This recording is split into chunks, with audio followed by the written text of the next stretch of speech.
Welcome to Lesson 3 of the Lead Guitar Quick Start series. In this lesson, we're going to go over your first scale, the major scale. And this one is really important because the major scale is pretty much the foundation of all the other scales and chords that you're going to learn as a guitarist. So what we're going to do is work on just the basic mechanics and the memorization of this scale shape. But before we actually jump into learning the shape, you need to learn how to read a scale diagram. And if you've learned how to read chord diagrams, it's not a whole lot different. On a scale diagram, you're going to see 6 vertical lines that represent the strings of the guitar. The one to the far left represents the low E string. The one to the far right represents the high E string. And the horizontal lines on the scale diagram are going to represent the frets of the guitar. When you look at a scale diagram, you're going to see a lot of dots on it. Now, those dots are either going to be filled in or not filled in.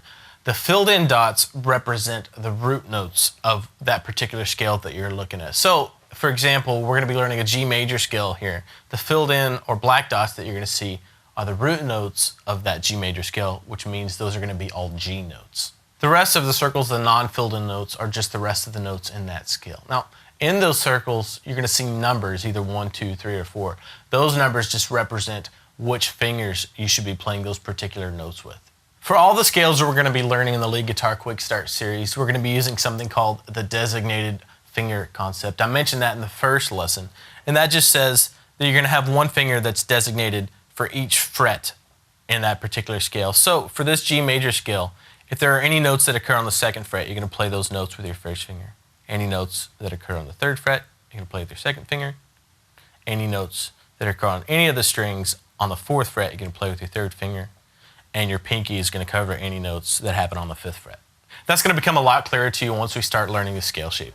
The major scale is a 7-note scale, and if you look at the scale diagram for this shape we're going to be learning, you're going to say, Nate, there are a lot more than 7 notes on there, and you're right. The thing is, once you play the first 7 notes of that scale,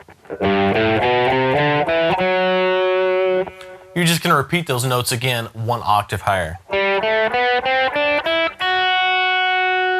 So let's jump into this scale. Remember all the tips I've given you about small efficient motions with your picking, staying relaxed, finger placement right behind the frets, coming right down on the tips of your fingers, all of those things. So let's get into this scale shape. Our first note is going to be the lowest note of the scale, and that's going to be the G root note right here on the 3rd fret of the low E string. And you're going to play that with your middle finger, your 2nd finger. 2nd note of the scale, you're going to get with your pinky on the 5th fret. And I'm going to be using all downstrokes just to keep things simple for right now. So those are the first 2 notes of your scale. Now go over to the next string, and your 1st finger is going to come back to the 2nd fret. 2nd finger, 3rd fret. Pinky finger, 4th finger on the 5th fret. So those are the 3 notes on that string.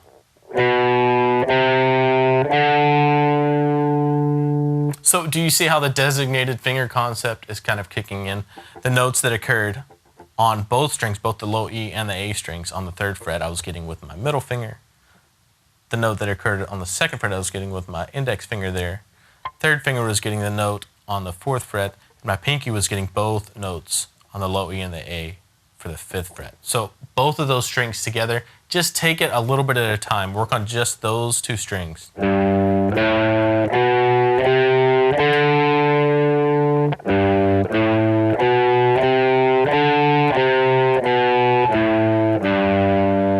like I did just there, make sure to go up and come back down too. Let's add in the notes on the next string, on the D string. Those notes are going to be 1st finger, 2nd fret, 4th fret with your 3rd finger, and your pinky is going to grab the 5th fret. And that brings us up to an octave G note. So we've played 7 notes and then back up to another G. So work on just those notes, get them under your fingers.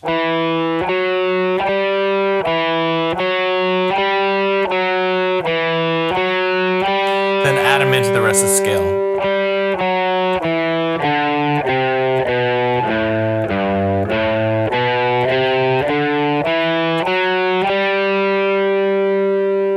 So that's our first octave of that scale, 7 notes, right?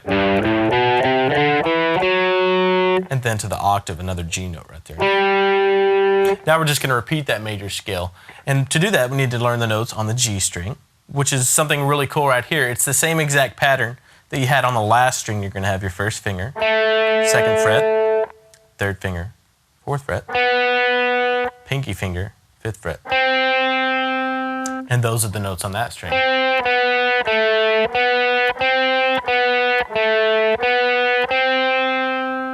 And looking for repeating patterns like this is a trick to memorizing scale shapes faster. So if I know that my D string and my G string have the exact same patterns on them,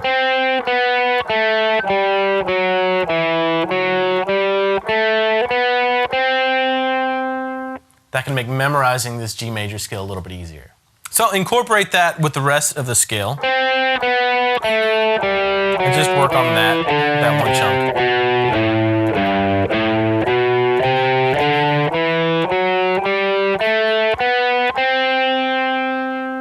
Once you have that down, you can add the notes on the B string. And on the B string, there are only 2 notes for this scale shape. Middle finger is going to grab the 3rd fret. Pinky is going to grab the 5th fret. Those are the only 2 notes on that string, so get those into your finger. Once you get those memorized and down, just add it in to the rest of the scale.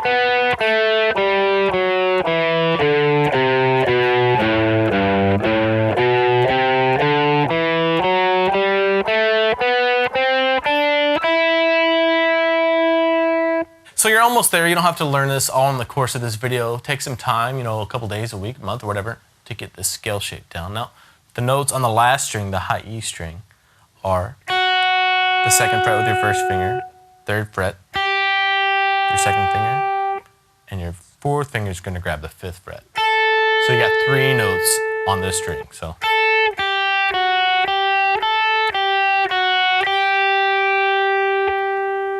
Once you get it memorized, just work on going up and down the scale, making sure that you have it memorized and it's under your fingers really well.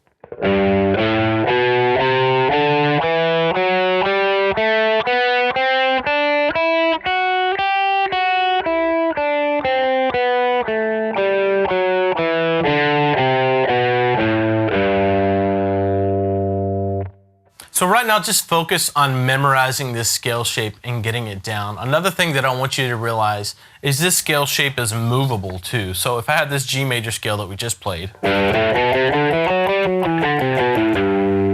and I moved it to where the root notes were on a different note. So if I moved my starting point up 2 frets to an A note, now I'll be playing an A major scale using the exact same shape, and now the name of the scale changes to an A major scale.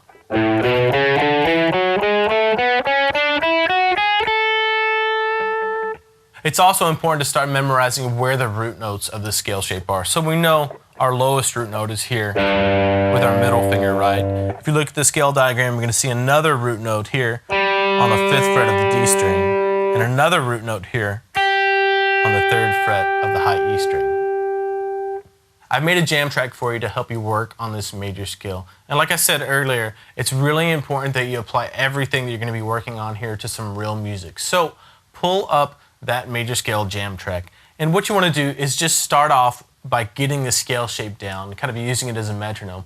After you do that, you're going to kind of want to emphasize the root notes of the scale. And by emphasize the root notes, all I mean is start and end, or maybe even pause on the root notes.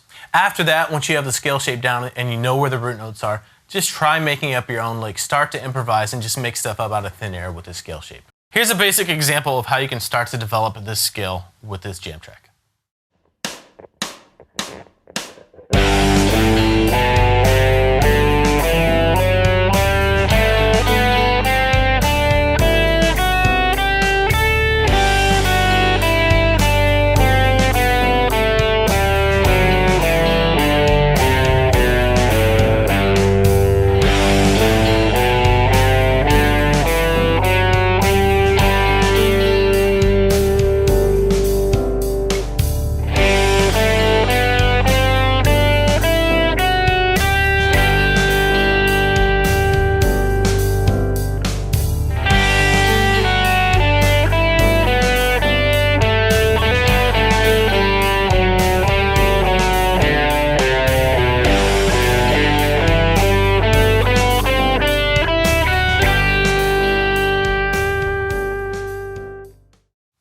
So go as crazy as you want to with that, memorize the scale shape, memorize where the root notes are, and then just start making stuff up on your own. Thanks for going through this lesson with me. Don't forget to apply everything you've learned to real music, in this case, the jam track I've supplied for you. And you know, you may feel silly at first or like you're not very good, but that's okay. The important part is that you start to apply, like I said, everything you learned to real music, and you enjoy the process of making up patterns and learning this new scale shape. In the next lesson, we're going to learn a new scale that you can use over this same jam track that you used in this lesson. It's going to be the major pentatonic scale, so get ready for that. If you have any questions about the major scale or the shape, you can leave them here in the comments and I'll answer you there. Or you can just email me, Nate@guitarsystem.com. See you in the next lesson.